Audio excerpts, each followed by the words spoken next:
Okay, so I currently believe that if you want to just do a large shipment, that's probably the most efficient way to do things. Just because it's too annoying to do small shipments because of the dust requirements. If you want to, though, if you really want to do small shipments, then you can do 1K of each crop and then also do 100,000 dust. So I think that's, at least from my testing so far, at least the best return so far of crops and dust. But it's such a ridiculous amount of dust that I probably wouldn't recommend it. I think it's better just to do one large shipment because of just how the numbers will work out. I'll explain after in a bit. But first, I just want to say that the dust issue is mainly because of how annoying it is, because of the large increase in need for dust. That you can have like a full inventory of this. It will take me about 2 hours with a bunch of enchanters that are 7 plus, so 7, 8, 8, 9, 9, and 10. And that will only take like 2 hours to fully clear that, and 5 hours if you were to do a full inventory, just only like one socket jewelry or like one square jewelry.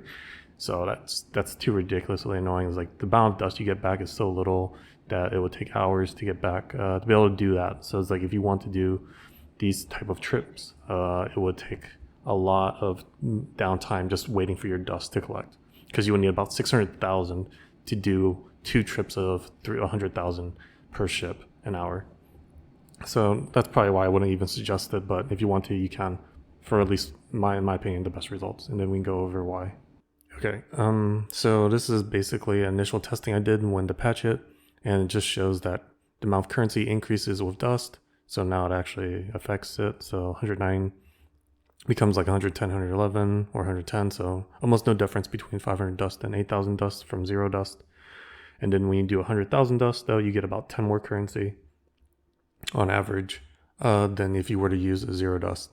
So it does show that there is an increase, but then if you think about it, you're basically doubling the amount of points, because if you have a 90k as your base amount of points with 0 dust, then my 100k is more than twice that, or more than that, I mean. So then your total is 184,000 because you hit diminishing returns for being over.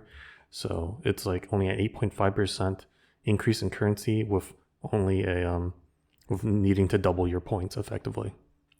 So it doesn't seem too worth it dust wise in concept, because of like what the increase means to the quantity at least.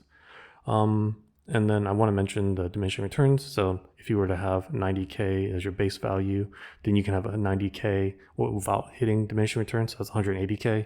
But when you do go over, so I am 10k over on point on dust, then I am basically wasting point wise like 5,000, a little bit more than 5,000 worth of points, because I'm over by 10k dust, because I'm only getting like 4,000 worth of points back, 4.8k. And then if you were to add 100k to higher values, then it just adds up cleanly. And then if you were to have similar amount of points, then you will get a similar amount of quantity of currency back.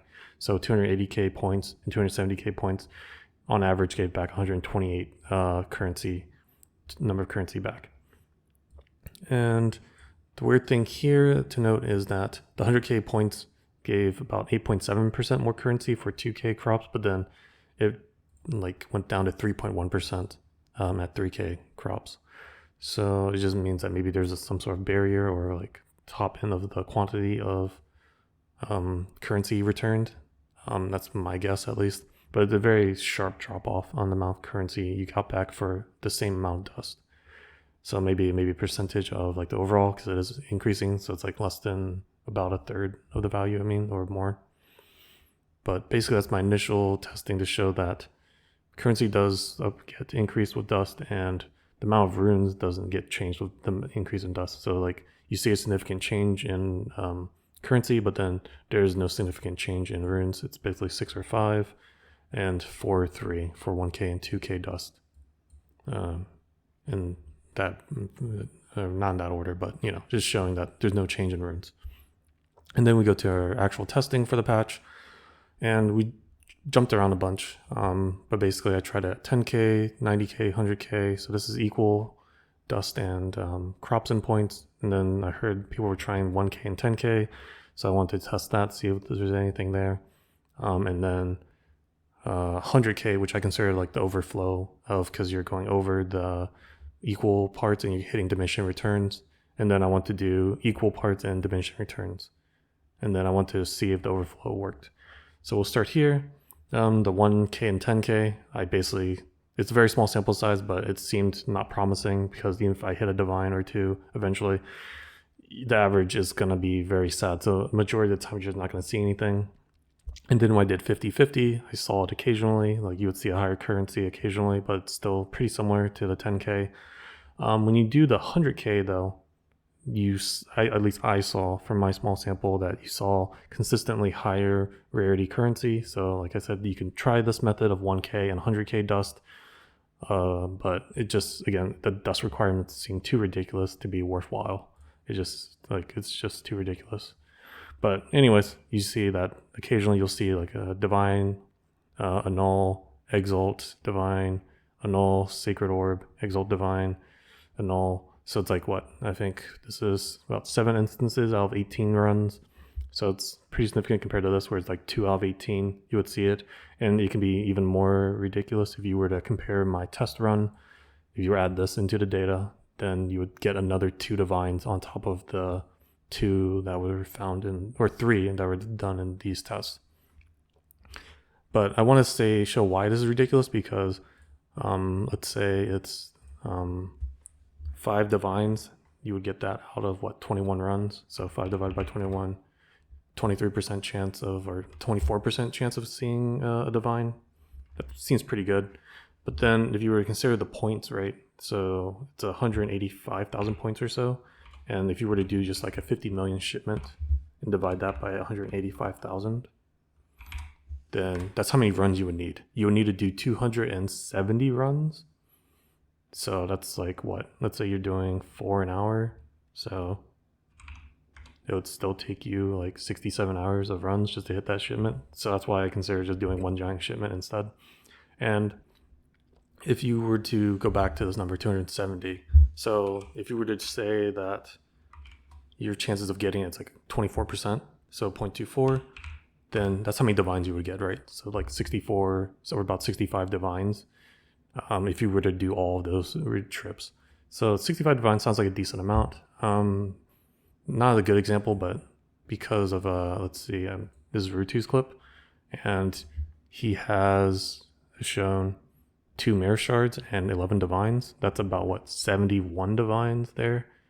And then there's a bunch of other currencies, or at least in softcore, I believe that's what it would be about. So it's like, yeah, that'd be about 71 divines in softcore, I believe. Maybe I'm wrong, but that's still more than you would get if you were just do all your trips as well. Maybe he got lucky. Maybe if you only got 1 mirror shard, then obviously it's better to do this method. But again, you need to do so many runs to get the same, a similar, return. So I think just going for like a big hit is probably more worthwhile than just to do so many. But again, it's a ton of dust and a ton of crops as well. And his is a 50 million trip, I believe. And then we go to the 2Ks. I haven't done enough data collecting here, but it does look kind of promising for both. It just, again, takes a ridiculous amount of dust. So I'm soft locked on the amount of testing I can do because of the dust. Before the patch, it was crops that would cause you to wait around before you do trips. But now it's dust, for me at least, that can stop you from doing at least testing trips. And again, even with the 100K, I mean, not making 600K dust an hour currently.